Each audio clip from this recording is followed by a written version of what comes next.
All right, let's jump right in. Today, we're going to dig into something really fascinating from Restoration history. This kind of paradox where moments that look like huge flaws might actually be the most powerful evidence of all. So I want to start with a question, and it really frames everything we're going to talk about. What if the very things that seem to poke holes in a story are actually what make it hold together? What if the flaws are actually its greatest strengths? And to really unpack this idea, we're going to zoom in on one man who was right there at the center of it all, Oliver Cowdery. His story is, without a doubt, one of the most compelling and, honestly, one of the most confusing in early church history. See, to get why his story is such a puzzle, you've got to understand his spiritual resume. This wasn't just some guy in the crowd. Oliver Cowdery was Joseph Smith's right-hand man. He was one of only 3 people who saw the angel Moroni in the golden plates. He was there when the priesthood was restored. His testimony is literally part of the foundation of the church. But it didn't even stop there. His experiences went way deeper.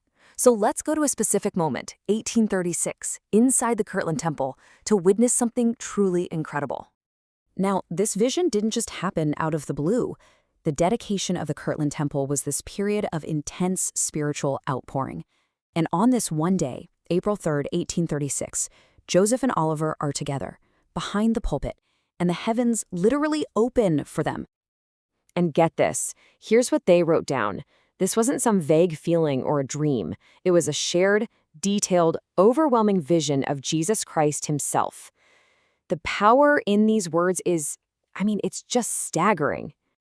Okay, so you hear that, and then you're hit with this massive, confusing question. How in the world does a man who saw that end up getting excommunicated from the church just 2 years later? It doesn't make any sense. So what on earth happened? Well, the answer isn't as simple as he lost his faith, not even close. It's found in the messy, complicated, and very human stuff that was going on in Missouri back in 1838. And here's the absolute key. Oliver didn't get excommunicated for saying the Book of Mormon was fake or that his visions weren't real. No, it was for all this stuff, very human stuff, lawsuits, arguments, tension over land deals, pride, the messy reality of people trying to build something together. But here's the twist. His departure isn't the end of the story. In fact, you could argue it's the 10 years he spent away from the church that makes his testimony so incredibly powerful. This is where that weakness really starts to look like a witness.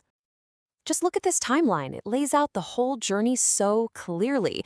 You have this incredible spiritual high point in 36, then the crash in 38, and then 10 long years in the wilderness. But look how the story ends. He comes back, humbly asks to be rebaptized, and dies a faithful member of the church. And this right here, this is the whole point. Think about it. For a full decade, he's on the outside. He has every reason and every opportunity to say, you know what? It was all a hoax. Joseph Smith made it up. That would have justified everything. But he never did. Not once. And when he finally did come back, he didn't make excuses. He just stood up and reaffirmed that core witness. He'd seen it. He'd handle it. The book was true. That testimony, tested by a decade of pride and isolation, came back stronger than ever. You know, what's so wild is that Oliver's story, it's not a one-off. It's actually part of a bigger, messier pattern you see all over Restoration history, where these apparent flaws actually reinforce faith. I mean, just think about it for a second. Losing the 1116 pages, total disaster, right? But it ends up being this incredible proof that God had a backup plan centuries in the making. The Kirtland Bank failure looked like a huge mistake, but it tested people to see if their faith was in God or in a financial plan. Even the other witnesses leaving the church, their testimonies become more credible because they stuck to their story even when they were angry with Joseph. And of course, the martyrdom, a terrible tragedy that sealed Joseph's testimony for good.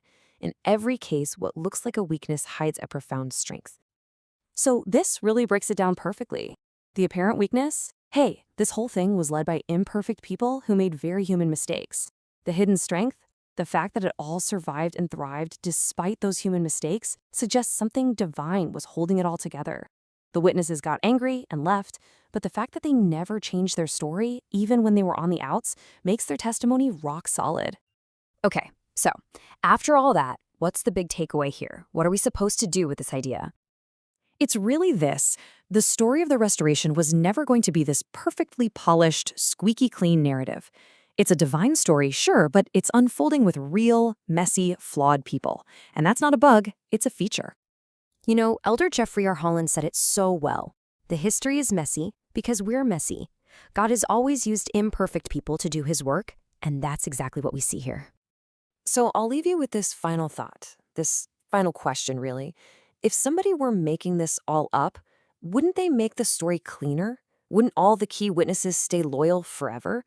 What if the messiness, the arguments, the failures, and the incredible return of a man like Oliver Cowdery, what if that isn't evidence against the story's truth, but is actually the most compelling evidence for it?